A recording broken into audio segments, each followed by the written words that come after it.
আল্লাহর পয়গম্বর আল্লাহ তাআলাকে ডাক দিয়ে বলে, ও আল্লাহ, আপনি ওই যুবকের কবরের আযাব ওই মহিলার সামনে ওপেন করে দাও। এই কথা বলার পরে আল্লাহ তাআলা ওই যুবকের কবরের আযাব ওই মহিলার সামনে ওপেন করে দিল। এবার ওই কবরের আযাব দেখলো, তার কবরের মধ্যে তাকে সাপ পেঁচায়া পেঁচায়া কামড়ায়, আর তার কবরের মধ্যে ধাউ ধাউ করে আগুন জ্বলে। এটা দেখার পরে মহিলা অজ্ঞান হয়ে পড়ে গেল। মহিলা এবার পয়গম্বরকে ডাক দিয়ে বলে, হে পয়গম্বর, আমি আমার সন্তানের কষ্ট সহ্য করতে পারি না, আমি চাই আমার সন্তানকে আমি মাফ করে দিলাম। আল্লাহর পয়গম্বর বলে, যখন ওই মহিলা ওই মা যখন তাকে মাফ করে দিল, সাথে সাথে কবরের আযাব বন্ধ হয়ে গেল। হ্যাঁ সন্তান, ভালো করিয়া শোনে রে ভাই, মা বাবার যদি কষ্ট দিয়েও থাকো, মা বাবার কাছে মাপ চাও, মা বাবার কাছে মাপ চাও। আল্লাহর নবীর কিছু সাহাবী আল্লাহর নবীর দরবারে গিয়ে হাজির হয়ে বলে, হে পয়গম্বর, আমার মা নাই, আমার বাবা নাই, দুজনে দুনিয়া থেকে বিদায় নিয়েছে, আমি তাদেরকে অনেক কষ্ট দিয়েছি, এখন কি করব? আল্লাহর নবী বলে, হে সাহাবায়ে কেরামের দল, যারা মা বাবাকে কষ্ট দিয়েছো, তোমরা যদি মা বাবা দুনিয়ায় বেঁচে থাকা অবস্থায় মাফ করতে না পারো, তোমরা প্রতিদিন শুক্রবারে কবরের সামনে গিয়া দাঁড়ায়া দাঁড়ায়া কুল হুয়াল্লাহ সূরা পড়ো, দুরূদে সালাম পাঠ করো, আলহাকুমুত তাকাসুর সূরাটা পড়ে পড়ে আল্লাহর কাছে মাপ চাও। আল্লাহ রাব্বুল আলামিন তোমার মা বাবার কবরের আযাবকে মাফ করে দিয়ে তোমাকেও বাধ্য সন্তানদের কাতারে উঠায়া দিবে। হে সন্তান, আজকের মার সাথে তুমি ধমক দিয়ে কথা বলো, মা যদি কিছু বলে মায়ের সাথে তুমি রাগারাগি করো, অথচ এত বড় সাহাবায়ে কেরামরাও কত কষ্ট করেছে, তারাও কত কষ্ট করে আল্লাহর নবীর কাছে বলেছে, আমরাও তো কষ্ট দিয়েছি, এখন আমাদের করণীয় কি? আল্লাহর পয়গম্বর সিস্টেম বাতায়া দিয়েছেন। হে যুবক ভাই, আজকে এখানে বয়ান থেকে উঠার পরে আপনারা যাদের মা বাবাকে কষ্ট দিয়েছো, মা বাবার কাছে গিয়া মাপ চাইবা। মা বাবা যদি দুনিয়ায় বেঁচে না থাকে, মার কবরের সামনে গিয়া, বাবার কবরের সামনে গিয়া দোয়া করবা, আল্লাহর কাছে দোয়া করবা, হে আল্লাহ রব্বির হামহুমা কামা রব্বায়ানি সগীরা, এই দোয়াটা বলে পড়বা। আল্লাহর কাছে বলবা, ও আল্লাহ, দুনিয়া থাকতে মাকে বহু কষ্ট দিয়েছি, বাবাকে বহু কষ্ট দিয়েছি, আয় আল্লাহ আপনার কাছে মাপ চাই, আমার মা বাবার কবরকে জান্নাতের টুকরা বানায় দাও। আল্লাহ রাব্বুল আলামিন তোমাকেও বাধ্য সন্তানদের কাতারে নাম উঠায়া দিবে।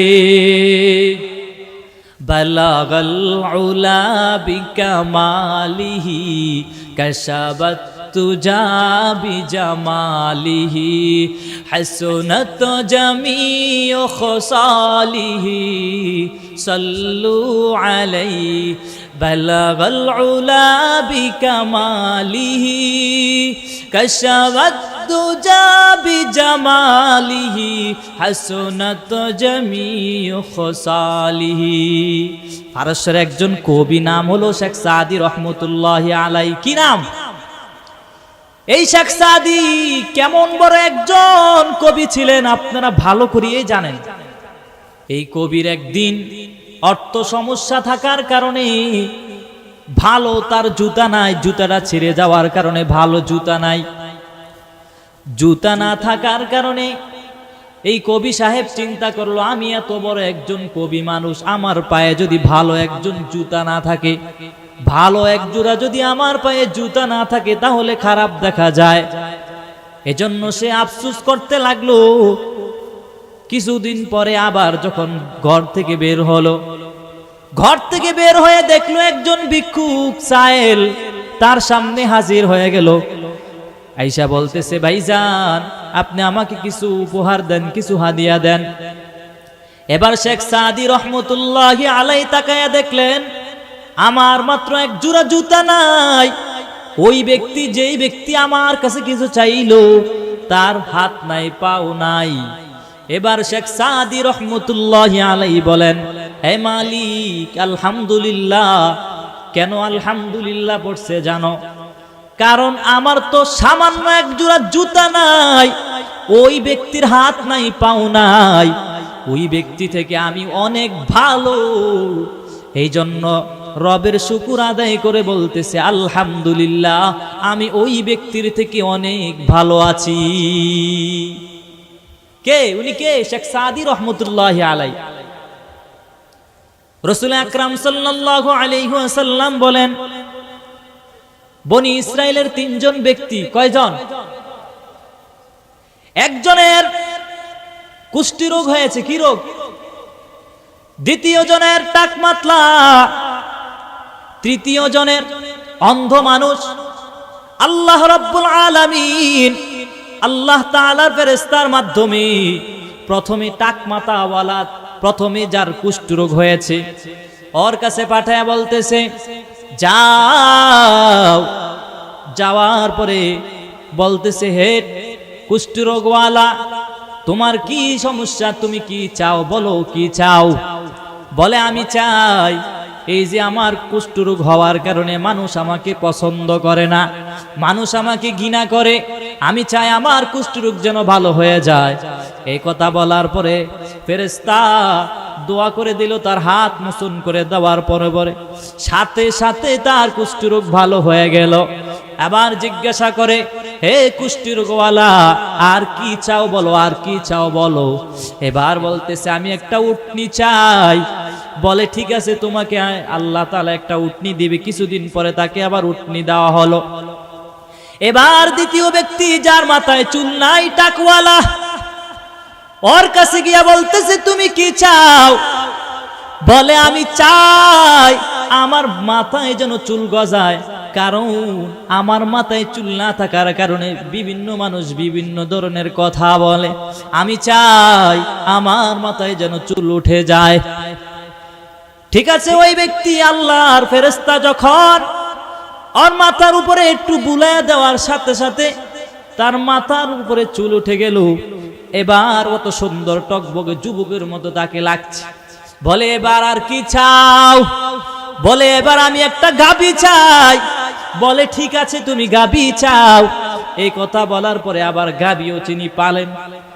গাভী পাওয়ার পর এবার তৃতীয় ব্যক্তি, যে ব্যক্তি অন্ধ মানুষ, অন্ধর কাছে গিয়ে বলে, হে অন্ধ, তুমি কি চাও? বলে আমি চাই আমার চক্ষু যে অন্ধ, আমি গোটা পৃথিবীর কিছুই দেখতে পাই না, মানুষ দেখতে পাই না, কিছুই দেখতে পাই না। আমি চাই আমার চোখ যেন ভালো হয়ে যায়। এই কথা বলার পরে ফেরেশতা তাকে একটা মোচন দেওয়ার পরে তার চোখ ভালো হয়ে যায়। এবার বলে, হে অন্ধ, তোমার তো চোখ ভালো হয়ে গেল, এবারে তুমি কি চাও? বলে এবার আমি একটা বকরি চাই। এবার বকরি চাওয়ার সাথে সাথে সেও বকরি পেয়ে গেল। বকরি পাওয়ার পরে এবার তিনজনে সব কিছু পায়া ধনী হয়ে গেল। ধনী হওয়ার পর কিছুদিন পরে আবার ফেরেশতা ওই যে কুষ্টি রোগ যার হয়েছিল, যার সব কিছু ভালো হয়ে গেল, একটা উটনি দেওয়া হলো। যে এত বড় লোক হয়ে গেল, কিছুদিন পরে আবার ফেরেশতা তার কাছে এসে বলতেছে, হে ভাই, আমি বড় অসহায় মানুষ, মুসাফির মানুষ, আমি বিপদে পড়ে গেছি, আমি আপনার কাছে একটু সাহায্য চাই। বলে কি চাও? বলে আমি একটা উটনি চাই, কারণ আমাকে যদি আপনি উটনি দেন, এই উটনিটা দিয়ে আমি বড় ধরনের সফর করতে পারবো। এই কথা বলার পর ওই কুষ্টি রোগওয়ালা জবাবে বলতেছে, না না, এই কুষ্টি রোগওয়ালা বলতেছে না, উটনি দেওয়া যাবে না, কারণ এই উটনি আমার বাপ দাদার আমল থেকে আছে। ওই ফেরেশতার বলতেছে, হে কুষ্টি রোগওয়ালা, তুমি না এত অসুস্থ ছিলা, আল্লাহর ফেরেশতা এসে তোমাকে দোয়া করার কারণে তুমি এত ধন সম্পদ পেয়েছ, তোমাকে তো আমার চিনা চিনা লাগে। ওই কথা বলার পরে বলে, না, এই সম্পদ আমার বাপ দাদার আমলের সম্পদ, অতএব উটনি দেওয়া যাবে না। এই কথা বলার সাথে সাথে তখন ওই ব্যক্তি জবাবে বলল, যদি তুমি মিথ্যাবাদী বলো, যদি তুমি মিথ্যা বলো, তাহলে আমি আল্লাহর কাছে একটা দোয়া করব। আমি আল্লাহর কাছে বলবো, তুমি আগে যেই রকম ছিলা, আমি দোয়া করব যদি তুমি মিথ্যা বলে থাকো, তাহলে আগে যেমন কুষ্ঠিরোগওয়ালা ছিলা, আবার তুমি পুনরায় কুষ্ঠিরোগওয়ালা হয়ে যাবে। ওই রোগ দিতে চাই নাই, ওট না দেওয়ার কারণে ওনার কথা অনুযায়ী আবার আগের মতো গরিব হয়ে গেল, কুষ্ঠিরোগওয়ালা হয়ে গেল। দ্বিতীয় জন ব্যক্তির কাছে, যার মাথায় চুল নাই, ওর কাছে গিয়া বলতেছে, হ্যাঁ ভাই, আমি একজন অসহায় মানুষ, মুসাফির মানুষ, আমার বহুদূর বাড়ি, আমার একটু প্রয়োজন আছে, কিছু যদি সহযোগিতা করতা। বলে, না না, সহযোগিতা করা যাবে না। সে অস্বীকার করলো। অস্বীকার করার পরে বলতেছে, যদি তুমি মিথ্যা কথা বলে থাকো, তাহলে তুমি যে আগে টাক বিহীন ছিলা, চুল ছিল না, ওরকম আবার হয়ে যাইবা। এই কথা বলার পর, অস্বীকার করার পরে, আবার কিছুদিন পরে তার কথা অস্বীকার করার পরে তার আগের মতো রূপ আবার টাক হয়ে গেল। 3 নম্বর ব্যক্তি, যার অন্ধ মানুষ, ওই অন্ধ ব্যক্তির কাছে গিয়ে বলে, হে ভাই, আমি একজন মুসাফির মানুষ, অসহায় মানুষ, আমার টাকা নাই, পয়সা নাই, আমার বাড়ি অনেক দূরে, আমি তোমার কাছে একটু সহযোগিতা চাইব। এই কথা বলার পর ওই লোক, যার অন্ধ মানুষ, ওই লোক বলতেছে, হ্যাঁ ভাই, তুমি যা চাও তা নিয়ে যাও, তোমার প্রয়োজন অনুযায়ী যা আছে তা তুমি নিয়ে যাও। এই কথা বলার পর, আমি এই 3টা বনি ইসরাইলের কথা বলার কারণ হলো, আমরা আজকে নিয়ামত পাওয়ার পরে শুকর আদায় করি না। বনি ইসরাইলের 2 জন ব্যক্তি অস্বীকার করলো, নিয়ামতের কদর করে নাই, শুকর আদায় করে নাই। 3 নম্বর ব্যক্তি, যে অন্ধ মানুষ, সে শুকর আদায় করেছি। ফেরেশতাকেও বলেছে, আপনার যা প্রয়োজন আছে নেন, কারণ আল্লাহ তাআলা আমাকে তা দিয়েছে, কারণ আমার নিজের শক্তি বলে কিছুই হয় নাই, বরং আল্লাহ তাআলা আমাকে দিয়েছে।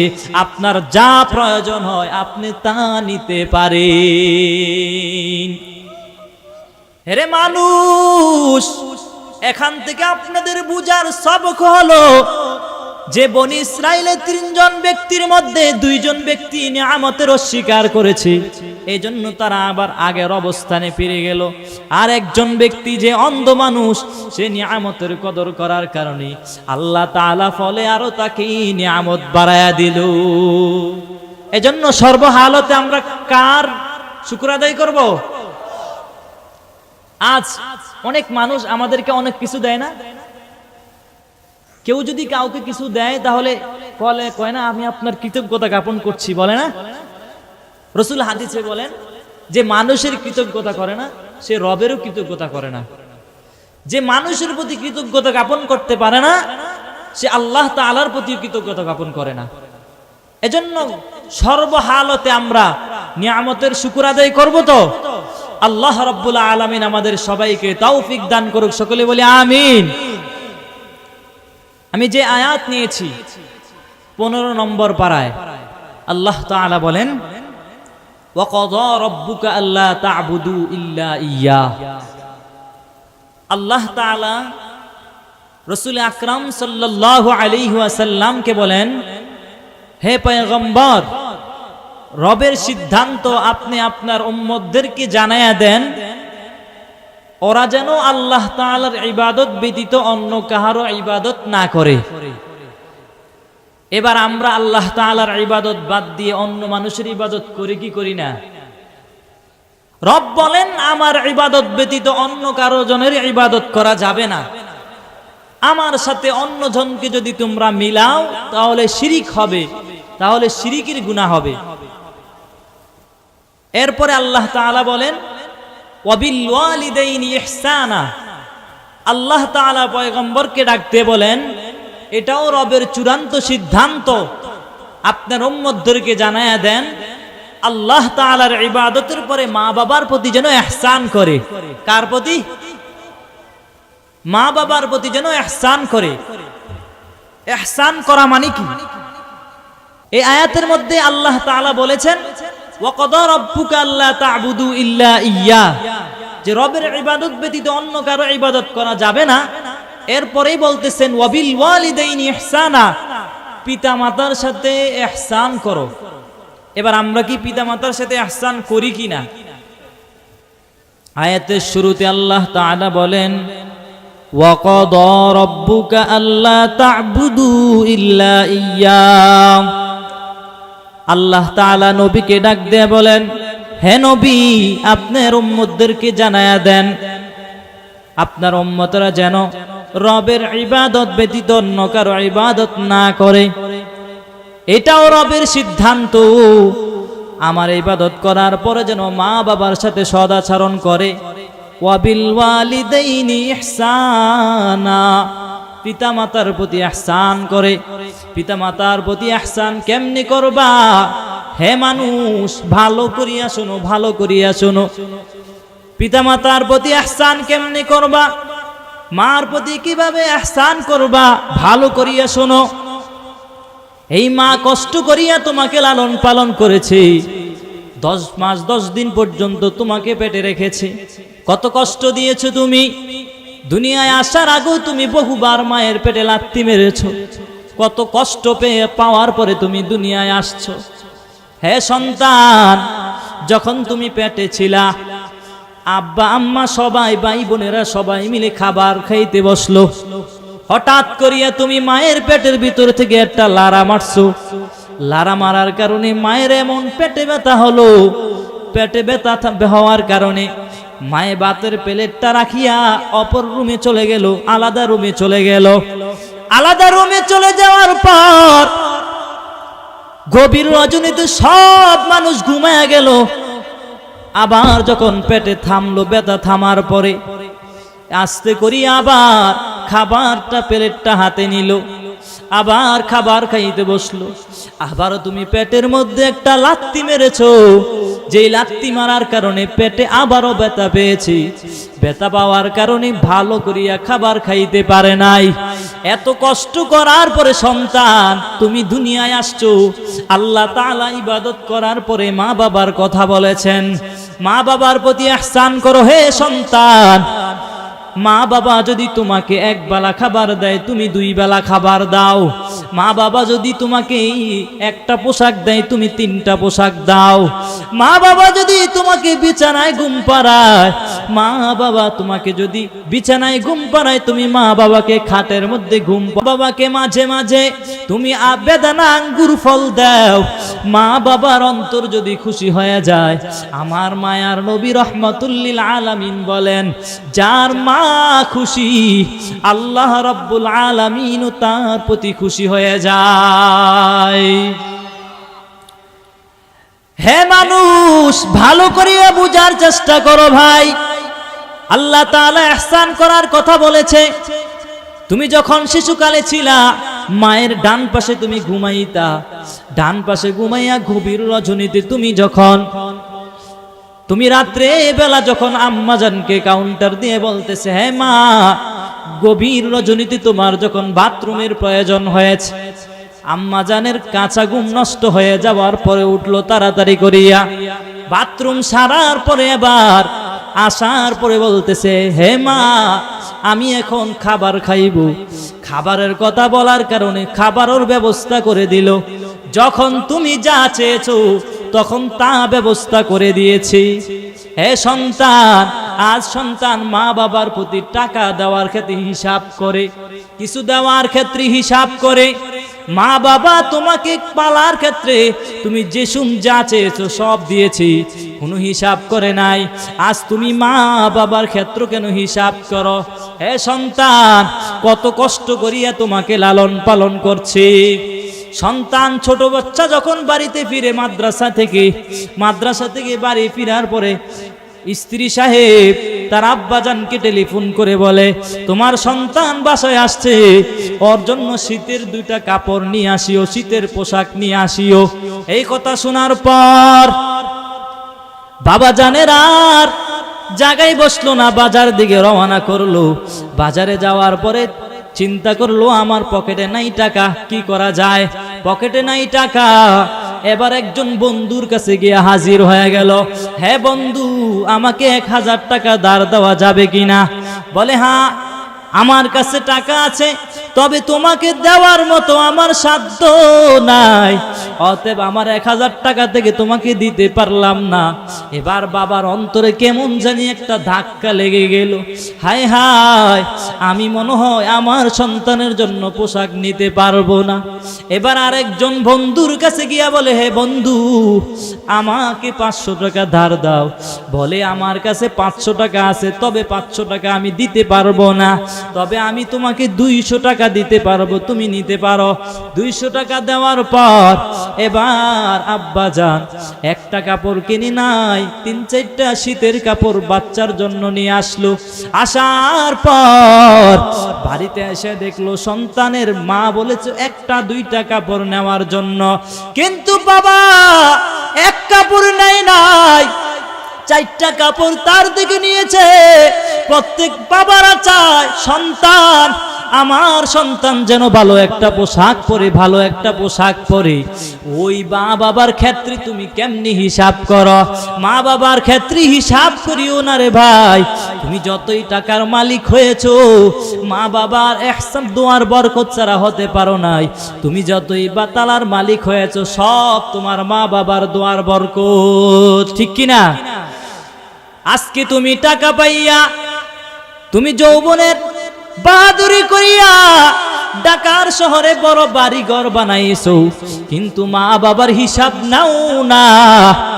এলাকার মধ্যে, গ্রামের মধ্যে মা কত কষ্ট করে চলে, অথচ তুমি ঢাকা ফ্ল্যাট বাসা ভাড়া করে থাকো, কিন্তু মা বাবার কোনো খোঁজ খবর নিলা না। অথচ আল্লাহ তাআলা তো এটা বলে নাই।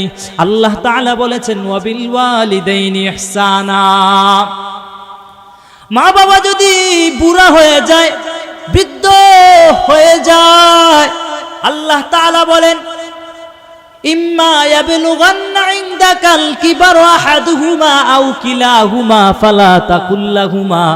পিতামাতার উভয় একজন যদি বৃদ্ধ হয়ে যায়, বৃদ্ধ হয়ে যাওয়ার পর তাদের সাথে খারাপ আচরণ করিও না, খারাপ আচরণ করিও না রে ভাই।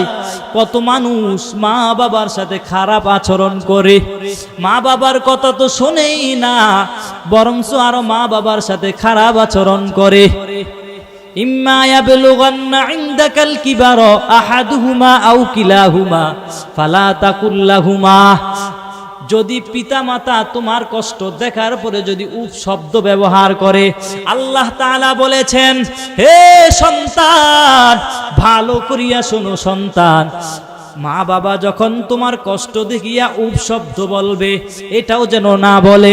আরেকটা ব্যাখ্যা হলো মা বাবার কষ্ট দেখার পরে সন্তান যেন উফ না বলে, দুটোটাই মা বাবার জন্য কষ্টকর।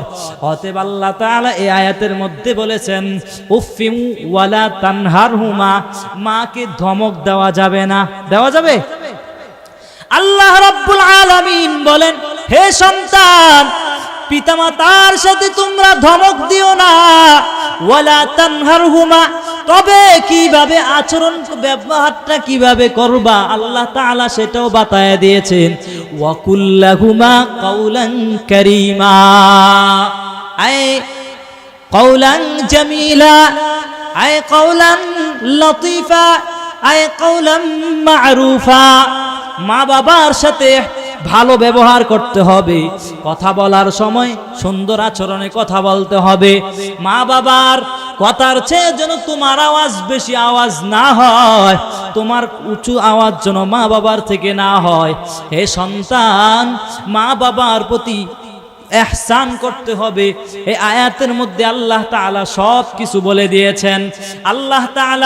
আল্লাহ তাআলার ইবাদত করার পরে মা বাবার প্রতি এত লম্বা বয়ান করার কারণ কি? বলে মা বাবার দোয়ার বড় দামি একটা দোয়া। মা বাবা যদি বদদোয়া করে, সাথে সাথে বিদ্যুতের ন্যায় কবুল হয়ে যায়। আল্লাহর নবী জান্নাতুল বাকির মধ্যে প্রবেশ করতেছে। জান্নাতুল বাকির মধ্যে ঢোকার পর তাকায় দেখলো জান্নাতুল বাকির মধ্যে এক যুবকের কবরের আযাব। এটা দেখার পরে আল্লাহ তাআলা নবীকে দেখাইলেন।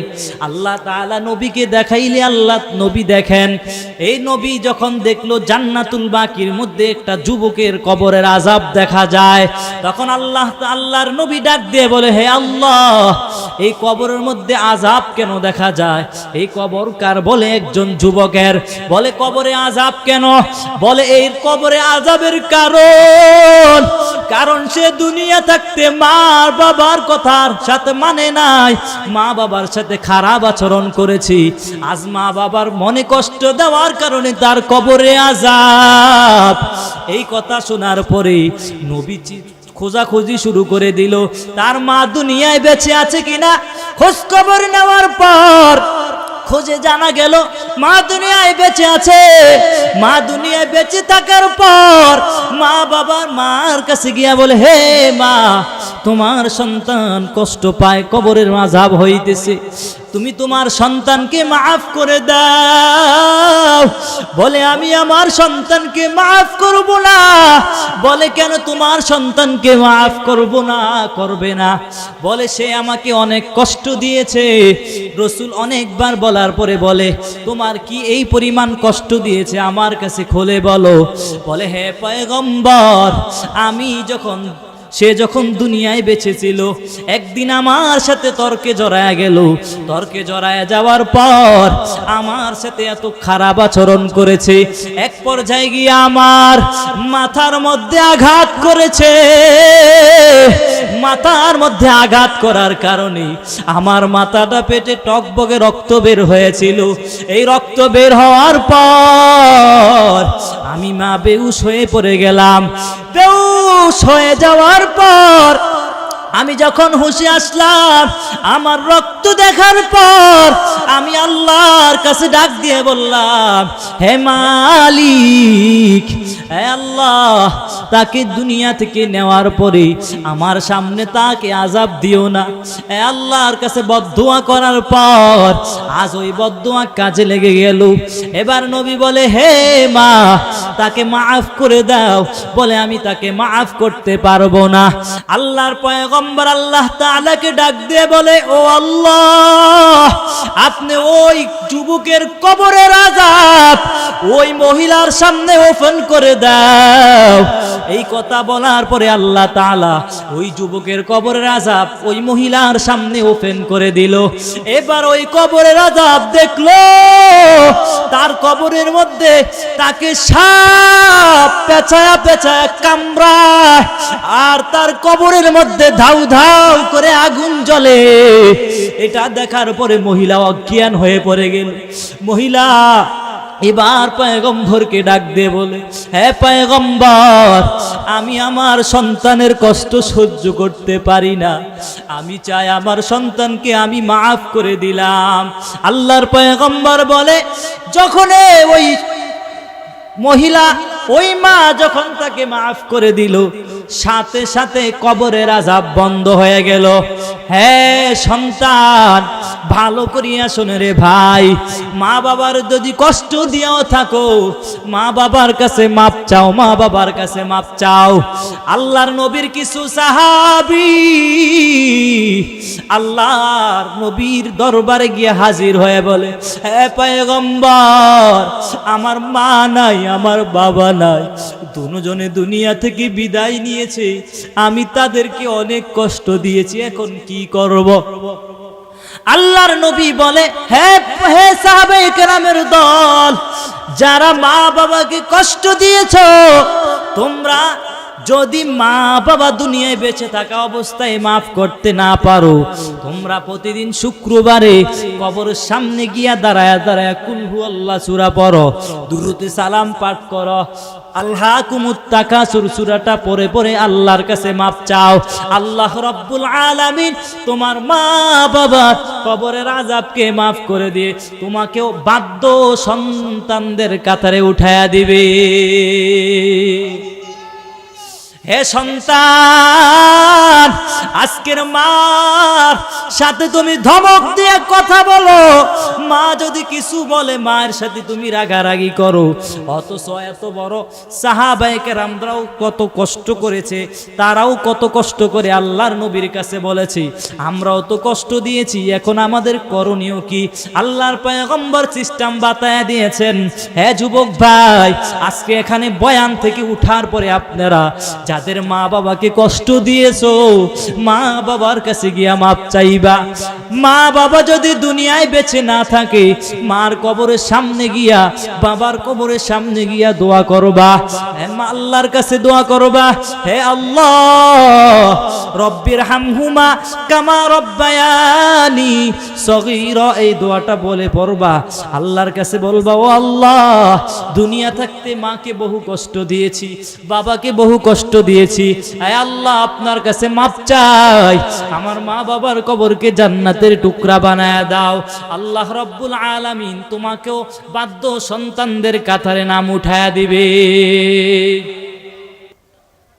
আল্লাহর পয়গম্বর, আজকে এখানে বহু মানুষ আছে যাদের মা নাই, বাবা নাই, অন্ধকার কবরে চলে গেছে। আমার মায়ার নবীর বাবা নাই, মা নাই, আমার মায়ার নবী এতিম ছিল। আমার মায়ার নবী কি বলে জানো?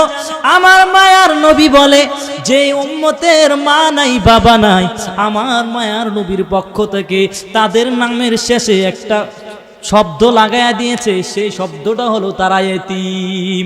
আমার মায়ার নবীর মা নাই, বাবা নাই, আমার মায়ার নবী এতিম। ছোটবেলা বাবা হারিয়েছে, একদিন বিকাল বেলা ছোট বাচ্চারা খেলাধুলা করতেছে, আল্লাহর পয়গম্বর ছোট বাচ্চা মানুষ, আল্লাহ তাআলা 4 বার অপারেশনের মাধ্যমে আল্লাহ তাআলা নবী থেকে সব চাহিদা উঠায় নিল। এই ছোট বাচ্চাটা খেলা দেখতেছে, মাঠের এক কর্নারে বসে বসে পয়গম্বর খেলা দেখতেছে। খেলা দেখার পর সন্ধ্যাবেলা হয়ে গেল, সকল বাচ্চাদের বাবারা আসিয়া তাদের বাচ্চাদেরকে কুল করিয়া নিয়ে যায়। এবার পয়গম্বর তাকায়া দেখলো, আমার তো বাবা নাই। সব বাচ্চাদের বাবারা আসিয়া আসিয়া তাদেরকে কুল করে নিয়ে যায়। এই দিক দিয়া হযরতে আমিনা রাদিয়াল্লাহু তাআলা আনহা সন্ধ্যাবেলা বের হয়ে গেল, আমার মুহাম্মদ কই? এই খবরে বের হয়ে যাওয়ার পর এবার খুঁজতে খুঁজতে ওই মাঠের কন্যারে একজনকে জিজ্ঞাসা করলো, হে ভাই, মুহাম্মদকে তোমরা দেখছুনি? বলে, মুহাম্মদকে আমরা তো চিনি না, তবে কন্যারের মধ্যে একজন বাচ্চাকে আমরা দেখেছি, সে বসে বসে খেলা দেখতেছে আর কি জানি বলতেছে। তখন আমিনা রাদিয়াল্লাহু তাআলা আনহা কন্যারে গিয়া দেখলেন পয়গম্বর বসে বসে কান্না করে, আর বলে, ও মুহাম্মদ, তুমি কেন এখানে বসে বসে কান্না করো? মায়ের কোলের মধ্যে ঝরায়া বলতেছে, রে মা, আমার বাবা কই? দেখলাম সকল বাচ্চাদের বাবারা আসিয়া তাদেরকে নিয়ে যায়, কিন্তু আমার বাবা কই? বলে, তোমার বাবা ব্যবসা করার উদ্দেশ্যে যাওয়ার পরে ব্যবসা থেকে আর ফিরে আসতে পারে নাই। বলে, আমার বাবার কবর কোথায়? একটু যদি বলতেন আমার বাবার কবরের সামনে আমি যাইতাম। এবার আমিনা রাদিয়াল্লাহু তাআলা আনহা দাদা আব্দুল মুত্তালিবের কাছে এসে বলে, হে বাবা, আপনার নাতি তার বাবার কবর দেখার জন্য চায়। আব্দুল মুত্তালিব অনুমতি দিয়ে দিলেন। বললে, হে আমিনা, উম্মে আইমানকে, দাসী উম্মে আইমানকে নিয়ে তার বাবার কবরটা দেখানোর ব্যবস্থা করো। এই অনুমতি পাওয়ার পর আমিনা রাদিয়াল্লাহু তাআলা আনহা সাথে মুহাম্মদ তার মা 3 জনে মিলে উটবা ঘোড়া নিয়ে তারা তাদের বাবার কবরের উদ্দেশ্যে রওনা হলো। এক পর্যায়ে সামন দিকে যাওয়ার পর আমিনা রাদিয়াল্লাহু তাআলা আনহা বলে, হে মুহাম্মদ, ওই যে গাছের নিচে তোমার বাবার কবর। লাফ দিয়ে পড়ে বাবার কবরের সামনে দাঁড়ায়া হাউ মাউ করে চিল্লায়া কান্না করে আব্বাজান ছোটবেলায় আপনাকে হারাইলাম, আজকে আমার বাবা নাই, আমি এতিম, এই বলে কান্নাকাটি শুরু করে দেওয়ার পর আল্লাহ তাআলা ফেরেশতাকে ডাক দিয়ে বলে, ও ফেরেশতার দল, আমার বন্ধু কান্না করে, আসমান জমিন কিছুই সহ্য করতে পারে না, আমি আল্লাহ সহ্য করতে পারি না, যাও যাও আমার বন্ধুকে তোমরা সান্ত্বনা দাও। দেওয়ার পর ওই উট নিয়ে গেল। উট যখন সামন দিকে যখন দোয়া শেষ করে আসার পর আবার যখন উঠে উঠবে, এমন সময় হঠাৎ করে হযরতে আমিনা রাদিয়াল্লাহু তাআলা আনহা ডাক দিয়ে বলে, হে দাসী উম্মে আইমান, আমার মনে হয় বিদায়ের ঘন্টা বেজে গেছি। আমিনা রাদিয়াল্লাহু তাআলা আনহা বলতেছে, দাঁড়াও, তুমি উটটাকে স্থির করো, দাঁড়াও, আমার মুহাম্মদ কই, আমার মুহাম্মদকে আমার বুকের মধ্যে একটু দাও, আমি আমার মুহাম্মদকে নিয়ে আমি একটু দাঁড়ায় একটু কান্না করব, আমার মনে হয় বিদায়ের ঘন্টা বেজে গেছে। এই কথা বলার পর উম্মে আইমান মুহাম্মদকে তার বুকের উপরে দিয়ে দিল। বুকে দেওয়ার পর এবার কান্না করে বলতেছি, হে মুহাম্মদ, আমার মনে হয় বিদায়ের ঘন্টা বেজে গেছে, আজ তুমি বাবার কবর দেখতে আসিয়াও মা হারাইবা। এই কথা বলার পরে মুহাম্মদ ডাক দিয়ে বলে, ও মা, আমি ছোটবেলায় বাবা হারাইলাম, আজকে বাবার কবর দেখতে আসিয়াও তোমাকে হারাবো, আমি কার কাছে থাকবো? আমার মা নাই, বাবা নাই। এই কথা বলার পর আমিনা রাদিয়াল্লাহু তাআলা আনহা দুনিয়া থেকে বিদায় নিল। ঘটনা অনেক লম্বা, আমি সংক্ষেপ করে বলতেছি। যখন তারা আবার রওনা করলো, ঘোড়া নিয়া, উট নিয়া রওনা করার পর এই দিক দিয়া দাদা আব্দুল মুত্তালিব অপেক্ষায় আছে, তারা আসবে। এবার দাদা আব্দুল মুত্তালিব তাকায়া দেখলো ওই উটের ভিতরে 3 জন ব্যক্তি ছিল। এখন তাকায়া দেখে 3 জন ব্যক্তি আর নাই, 2 জন ব্যক্তি উটের উপরে বসা। এবার উট থেকে নামার পরে দাদা আব্দুল মুত্তালিবের কাছে বলে, হ্যাঁ দাদা, আমার মা চলে গেল, বাবাও হারাইলাম ছোটবেলা, আজ বাবার কবর দেখতে গেল, মাকেও হারাইলা। এমন বলে বলে কান্না শুরু করে দিল। ও দাদা, আমি আর কার কাছে থাকবো? ও দাদা। তখন দাদা বলল, তুমি কোনো চিন্তা করবা না, আজ থেকে আমি তো আছি। এই কথা বলার পর আমি আপনাদেরকে বলতে চাই, নবীরও মা নাই, বাবা নাই, কোনো কষ্ট দেয় নাই। আজ বহু সন্তানেরা মা বাবাকে বহু কষ্ট দেয়, দেয় কি দেয় না? বহু কষ্ট দেয়। আল্লাহ তাদেরকে হেদায়েত দান করুক। আল্লাহর নবীর একজন সাহাবী, নাম হলো আলকামা রাদিয়াল্লাহু তাআলা আনহু। রাসূলের জীবনের কথা বলছি, রাসূলের জমানার একজন সাহাবী, নাম হলো আলকামা রাদিয়াল্লাহু তাআলা আনহু। 5 বেলার নামাজ ঠিক মতো আদায় করে, ঠিক মতো যাকাত দেয়, বেশি বেশি করে দান করে, কোনো অভাব নাই। নামাজ পড়ার ক্ষেত্রে কোনো অভাব, কোনো গাফিলতি করে না। একদিন হঠাৎ করে আলকামা মৃত্যু শয্যায় পড়ে যাওয়ার পর ডাক দিয়ে বলে, স্ত্রীকে বলে, যাও পয়গম্বরের দরবারে যাও। পয়গম্বরের দরবারে গিয়ে বলে, হ্যাঁ পয়গম্বর, আমার স্বামী আলকামা মৃত্যু শয্যায় পড়ে গেছে, তার জবান দিয়ে কালেমা আসে না। এই কথা শোনার পর আল্লাহর পয়গম্বর বলে তাই নাকি? স্ত্রী বারবার অনুনয় বিনয় করার পরে বলছে, আপনি যদি যায় একবার আমার স্বামীকে যদি একটু তালকিন দিতেন, কালিমার তালকিন দিতেন, তাহলে ভালো হতো। এই কথা বলার পর নবী বলে, ও সাহাবায়ে কেরাম, আল্লাহর নবী নিজে না গিয়ে 4 জন সাহাবী পাঠালেন। হযরতে সালমান রাদিয়াল্লাহু তাআলা আনহু, হযরতে আম্মার রাদিয়াল্লাহু তাআলা আনহু, হযরতে আলী রাদিয়াল্লাহু তাআলা আনহু, হযরতে বেলাল রাদিয়াল্লাহু তাআলা আনহু।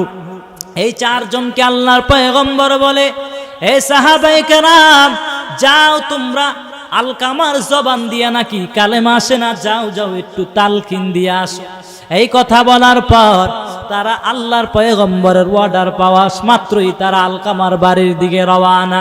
আলকামার বাড়ির দিকে যায় বলে, হে আলকামাকে বলে, পড়ো আলকামা লা ইলাহা ইল্লাল্লাহ, পড়ো আলকামা লা ইলাহা ইল্লাল্লাহ, পড়ো আলকামা লা ইলাহা ইল্লাল্লাহ। এমন করে করে দেখলো আলকামার জবান দিয়ে কালেমা আসে না। আলকামার জবান দিয়ে কালেমা না আসার কারণে এবার বেলাল তারা সিদ্ধান্ত করি আল্লাহর পয়গম্বরের দরবারে গেল। আল্লাহর পয়গম্বরের দরবারে গিয়ে বলে, হে পয়গম্বর, আলকামার জবান দিয়ে তো কালেমা আসে না, বহুবার তালকিন দিয়েছি। এবার পয়গম্বর বলে, আলকামার মা দুনিয়ায় বেঁচে আছে কিনা বলো। বল বেলাল রাদিয়াল্লাহু তাআলা আনহু বলে, আলকামার বাবা দুনিয়ায় বেঁচে নাই, আলকামার মা দুনিয়ায় বেঁচে আছে।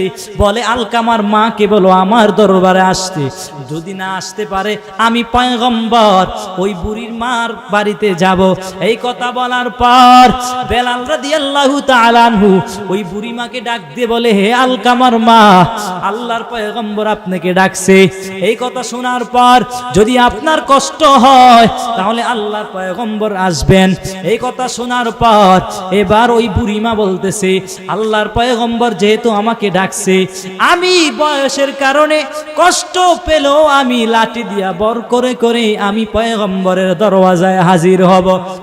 এই মা কষ্ট করিয়া করিয়া লাঠি দিয়া বর করিয়া করিয়া তার জায়গায় উপস্থিত হয়ে গেল। হে পয়গম্বর, আমি উপস্থিত হইলাম। বলে, আলকামার গুণ সম্পর্কে বলো। বলে, আলকামা 5 বেলার নামাজও ঠিক মতো পড়েছে, নফল ঠিক মতো পড়েছে, সব কিছু করেছে। তবে আমি মা তার স্ত্রীর আদর বেশি পাওয়া মাত্র আমার সাথে খারাপ আচরণ করেছে। কারার কারণে আজ তার আলকামার এই অবস্থা হয়েছে। আল্লাহর পয়গম্বর বলে, হে আলকামার মা, তুমি আলকামাকে মাফ করে দাও।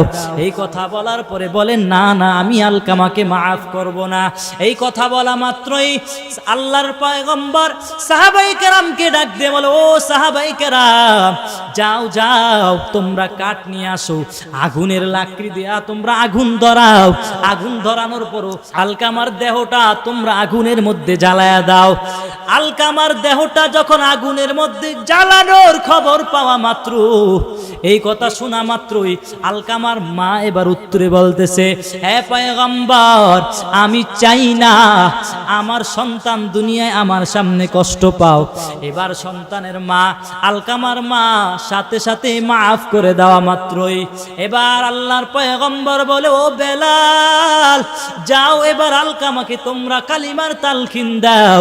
বেলাল রাদিয়াল্লাহু তাআলা আনহু আলকামার বাড়ির দরওয়াজায় যাওয়ার আগে আগে জানায়া দিয়েছে, ও বেলাল, আর আশা লাগবে না, আলকামার জবান দিয়ে লা ইলাহা ইল্লাল্লাহ জারি হয়ে গেছে।